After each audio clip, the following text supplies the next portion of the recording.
आजकल के लोगों को हम देखते हैं कि हम लोग अपने बच्चों को अच्छे स्कूल में पढ़ाते हैं जहां अच्छी अच्छी बातें उनको सिखाई जाएं, पर बच्चे अच्छी बातें कम सीखते हैं।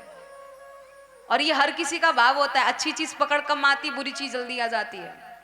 और हर एक माता पिता का सपना होता है कि मेरा बेटा या मेरी बेटी इतने अच्छे स्कूल में पढ़े, इतनी अच्छी पढ़ाई कर ले कि जो उसके काम आए।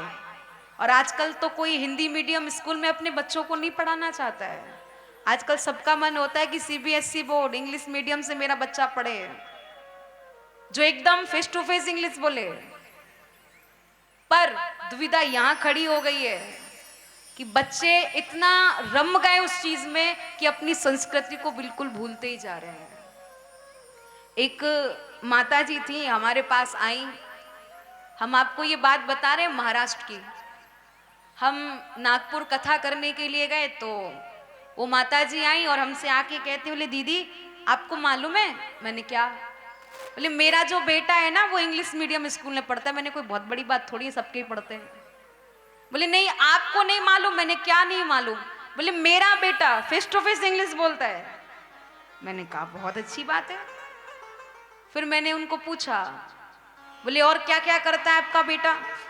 बोले जो स्कूल में प्रेयर भी होती है ना वो भी वो इंग्लिश में ही बोलता है। मैंने कहा बहुत अच्छी बात है।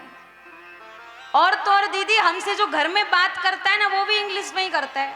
मैंने कहा बहुत अच्छी बात है।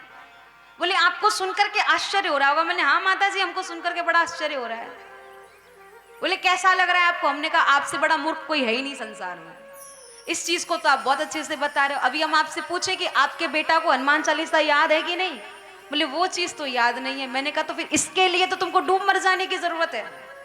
तुम भारत में रह रहे हो, तुम इंडिया में रह रहे हो और अपनी संस्कृति को भूल रहे हो। इस चीज की खुशी है कि वो इंग्लिश बोल रहा है। इस चीज का तुम्हें कष्ट नहीं है कि उसे हनुमान चालीसा तक याद नहीं है, जो सिर्फ 2 मिनट की बात है। तो आप सबसे मेरा निवेदन, आपका बच्चा भौतिकवाद में जा रहा है, अच्छी बात है, फॉरेनर कल्चर अपना रहा है, अच्छी बात है, पर आप अपनी संस्कृति को भी उसको समझाइए, सिखाइए। बहुत जरूरी है आज के समय के लिए। और हमारे यहाँ हमारी इसकी संस्कृति है कि हम हिंदू हैं, सनातनी हैं, हमारी भारत भूमि है। और इस भारत भूमि के लिए आपको एक बात बताऊं, किसी भी देश के पीछे, किसी भी राष्ट्र के पीछे माता का संबोधन नहीं है। हम गर्व के साथ कह सकते हैं कि हम उस देश के वासी हैं जिस देश में गंगा बहती है और जिस देश के पीछे माता का संबोधन लगाया। बोलो भारत माता की जय, गौ माता की। भैया हमें तो इस बात का बहुत गर्व होता है, इतना गर्व होता है, इतना इस बात का हमें भाव रहता है कि चलो हम भारत भूमि से हैं, हम भारत माता से जुड़े हुए हैं। अपनी संस्कृति को कभी मत भूलो, अपनी विरासत को कभी मत भूलो, चाहे आप जो भी हो।